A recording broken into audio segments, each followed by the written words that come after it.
life. I painted for 50 years. The art is my life.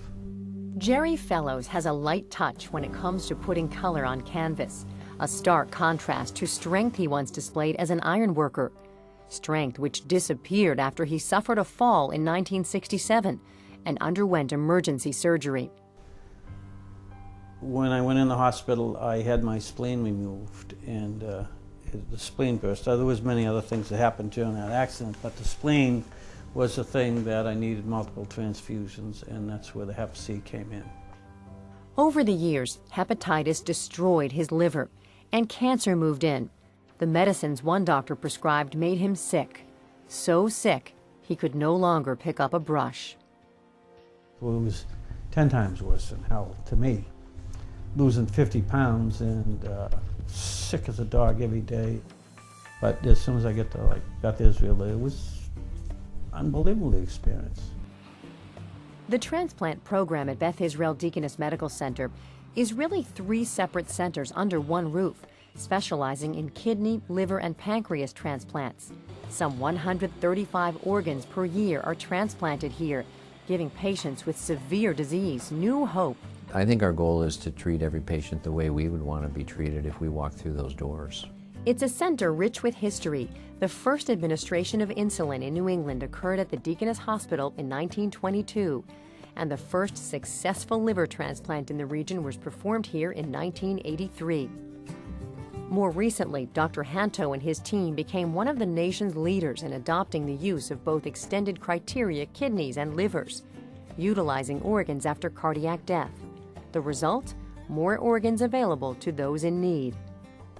While evolving into one of the most prominent transplant programs in the country, the Beth Israel Deaconess Transplant Center has also found a way to retain intimacy. I think some larger programs, oftentimes by necessity, end up being a little bit less personal, and patients can easily feel swept along in a tide of numbers and appointments and individuals that they may or may not really get to know very well.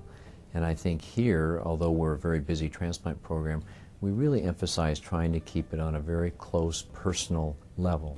Today, the center takes a true team approach to care, involving physicians, surgeons, nurses, social workers, dietitians, financial counselors, psychologists, and others. It also specializes in non-transplant related surgery of the liver, bile duct, and gallbladder. It houses a dialysis access unit and performs groundbreaking research. Clinical trials, new immunosuppressive drugs, new ways of managing immunosuppression after transplantation, that also gives patients access to the latest, greatest drugs and therapies that are available. Well, I'm looking forward to enjoying things, not enduring things. After coming to Beth Israel Deaconess Medical Center, Gerry was placed on the liver transplant list. He received his new organ in July of 2004. I had so much confidence in the hospital. They're like your friends. Everybody, when I walk in there today, everybody that's in the office says hello to me personally. Like, I know the staff. I knew the cleanup staff inside the hospital. I knew everybody. And, everybody was great.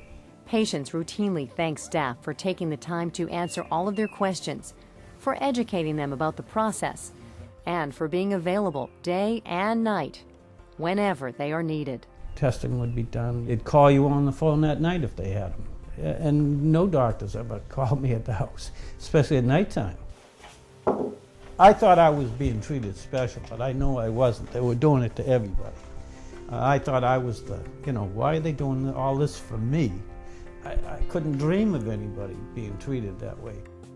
Now Gerry, who once stopped thinking about the future, can allow himself to envision his next work of art, and the one after that. I was wondering whether I would ever be able to get back to my painting. Like, every day is a gift to me, every day.